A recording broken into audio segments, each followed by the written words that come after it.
Next on Energy Switch, we'll look at the changing geopolitics of energy with some of the most revered thinkers in the space. Not so many years ago, we were importing 60% of our oil.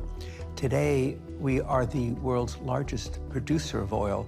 It's now the big three: United States, Saudi Arabia, and Russia. Frankly, I think that those who want to narrow the solution space are working against our shared goals of a clean energy transition. Coming up on Energy Switch, the new geopolitics of energy. I'm Scott Tinker, and I'm an energy scientist. I work in the field, lead research, speak around the world, write articles, and make films about energy. This show brings together leading experts on vital topics in energy and climate. They may have different perspectives, but my goal is to learn and illuminate and bring diverging views together towards solutions.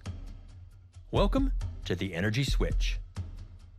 Different nations have different energy supplies and demands, and this impacts geopolitics. Rising U.S. oil production has changed our relations with Middle Eastern and other countries.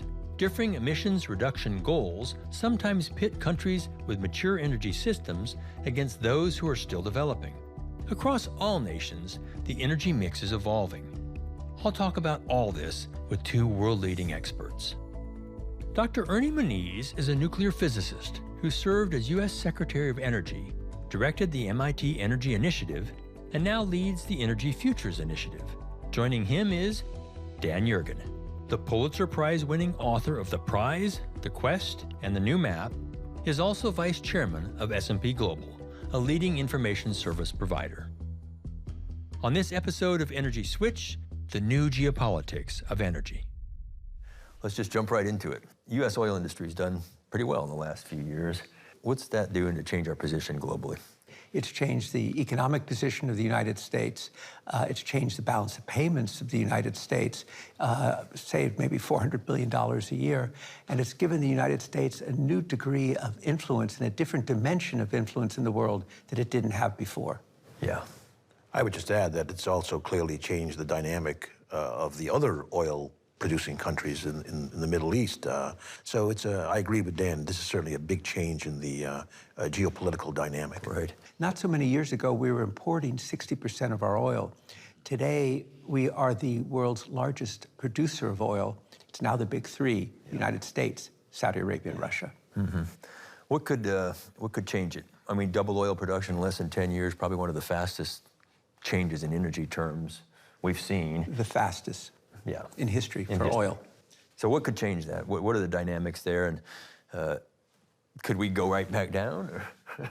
Well, I think the big wild card is going to be the pace of decarbonization of the economy. I believe that there is no doubt that the energy economy globally is headed towards low carbon.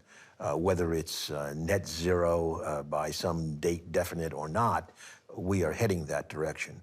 When that begins to bite in terms of oil demand, then we're going to see another reshifting, I think, of the dynamic. Mm-hmm. Yeah, I think that the world oil demand is going to continue to increase probably into the early 2030s. So I think that for the next several years, unless something really surprising happens, the U.S. remains at the forefront among the top producers. But then come the time when demand starts to shrink as the energy mix shifts, then I think you'll see there's some expectation on the part of some of the major exporters in the Middle East and elsewhere that they will be the ones who will actually gain market share. So, beyond 10 years, as often happens, the outlook is murky. Sure. Yeah, that's exactly the dynamic that I would envision as well. Yeah. But I would add also one other feature, and that's on the end-use side, the fuels market. That is today, essentially, we can talk about different slates coming out of a refinery, but it's all petroleum-based fuels in effect. Whereas as we go forward, we'll have everything from electrons for light-duty vehicles. There may be hydrogen for some fuel cells. Heavy trucks, et cetera. Yeah. So I think that one of the big challenges in the oil and gas sector is going to be a business model that recognizes there's going to be many, many different services required for what today is served almost exclusively by petroleum.